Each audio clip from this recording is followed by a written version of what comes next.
Hello mga boss, Louie Trivio sa akong CAD operator. So wala naman tayo masyadong gagawin nitong video na to, pero meron akong ireregalo sa inyo na makakatulong sa paggawa nyo ng complete plan dito sa AutoCAD. So magbibigay ako ng template ko sa paggawa ng complete plan dito sa bungalow. Tapos yung Toy Story tsaka 3 Story kasi mga boss, ginagawa ko pa. So uunahin na lang natin tong template ng bungalow ko mga boss. So ayun yung unang gift ko sa inyo. So, yung pangalawang gift ko sa inyo, bibigyan ko kayo ng mga CAD file na mga dynamic block na makakatulong din sa inyo to para mapabilis yung paggawa nyo ng mga floor plan, mga elevation dito sa AutoCAD mga boss. So, mga accessories to.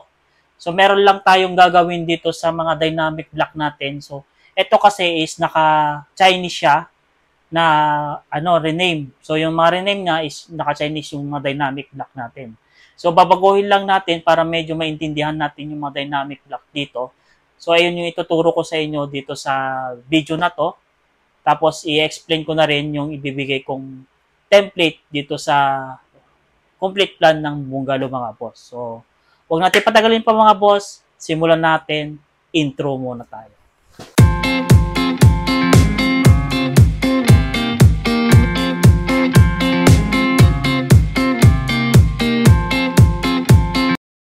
So, simulan natin mga boss. Ito yung ibibigay ko sa inyo na template. So, sa bungalow. So, meron na tayong architectural dito, structural, plumbing, tapos electrical. So, kayo na lang magbago kung ano yung design na gusto nyo. Pero ito yung mga to, hindi na siya mababago kasi ito is naka-details na siya sa structural, yung mga spec na gagamitin nyo. So, meron na tayo dito yung mga foundation plan. So, babaguhin nyo yun kasi magkakaiba naman yung details natin ng paggawa ng building. So, meron tayong gagamitin nyo na lang is yung sa architectural, kasi siyempre may babaguhin kayo doon. So, sa plumbing din. So, sa plumbing, yung floor plan lang naman babaguhin nyo. Or meron kayo idadagdag na details, pwede nyo siyang idagdag dito. So, sa electrical, sa plumbing, so okay na yan. So, ito, meron na tayong mga isometric. So, yung natin, itong doors ko kasi mga boss is ginawa ko siya. So, may makita kayong parang triangle dito. Pwede nyo yung baguhin kung anong opening ng doors nyo. Tapos yung thickness ng CHB o yung wall nyo mga boss, meron tayong sa interior is 150, sa exterior naman is 100 yung thickness ng wall natin. So, makikita nyo naman dito. So, kayo na lang mag-explore itong ginawa kong template. So, yung pangalawa is meron tayong mga details ng dynamic block mga boss. So, ipapakita ko yung mga dynamic block na ibibigay ko sa inyo. So, nasaan na ba yun? Sa project, ito. So, ito kasing mga dynamic block na to para sa architectural, mga accessories kasi. So, meron kasing mga dito na Chinese. So, meron dito, hindi. At meron ditong kailangan yung baguhin. So, kailangan natin, pag-try natin mag-open ng isa. Yan. So, meron akong na-open na dito. Yan. Itong mga to, yan. So, ito mga cabinet, details ng cabinet. Tapos next natin, hanap tayo ba? Ito yung pinakamagandang gamitin na nakita kong dynamic block na download ko. So, kompleto na to, yan. May mga accessories na siya. So, itong sofa na to, pwede natin baguhin. Copy natin. Yan. Para hindi kayo mahirapan, pwede nyo siyang tingnan dito kung ilan yung size niya. Ito kasi may English language tsaka Chinese. So, pwede siyang maintindihan. So, pag 600, ito siya. Yan. Yan. Nagbabago-bago siya. Yan. Double, triple, tapos ito, pa-L naman yung sofa niya. So, pwede siyang kunin. Tapos itong bed natin, nababago rin to. So, naka-scale na to mga boss. Yan. So, meron tayo dito, mga single, yan, double.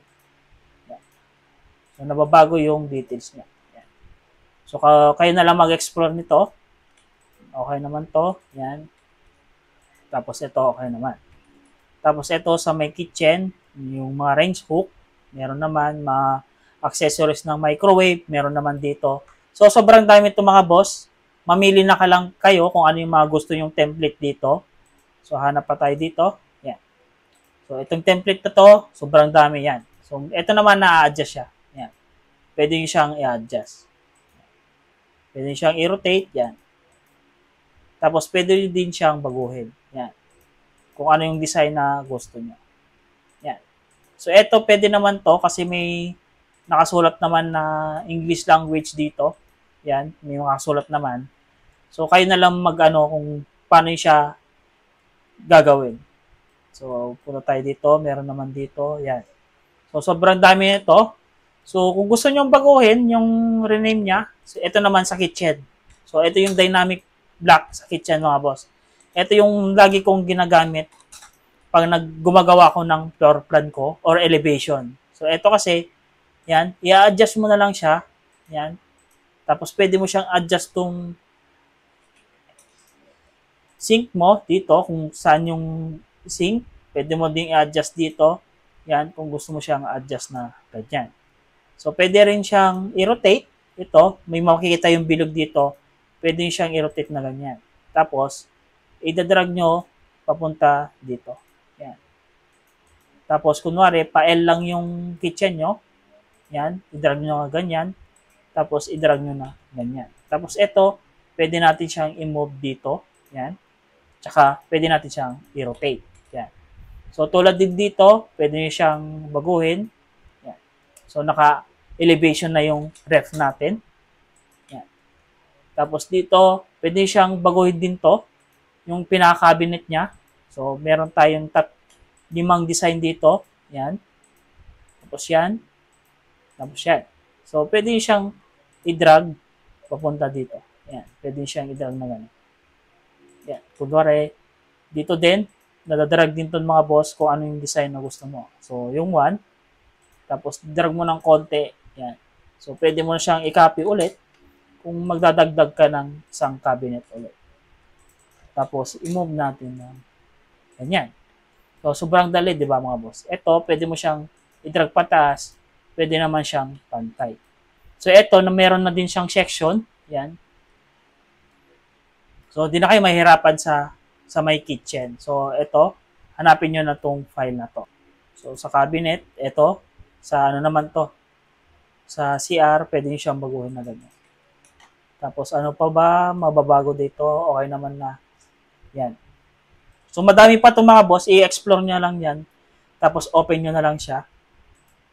Yan, madami to. Nasa 10 yata itong mga dynamic block na ito. Mamili lang kayo kung ano yung gusto nyo. So, itong files na mga boss, ilalagay ko sa link sa baba. I-download nyo lang siya. Tapos, try nyong i-open. So, or di kaya gawa kayo ng complete plan na gamit itong mga sinend ko sa inyo. Makakatulong to mga boss para mapabilis yung paggawa ng complete plan. So, hanggang dito na lang ulit mga boss. Merry Christmas sa inyo. Hanggang sa susunod na video natin. So, madami-dami pa tayong gagawing video dito sa YouTube ko. So, paalam na mga boss. Hanggang sa muli.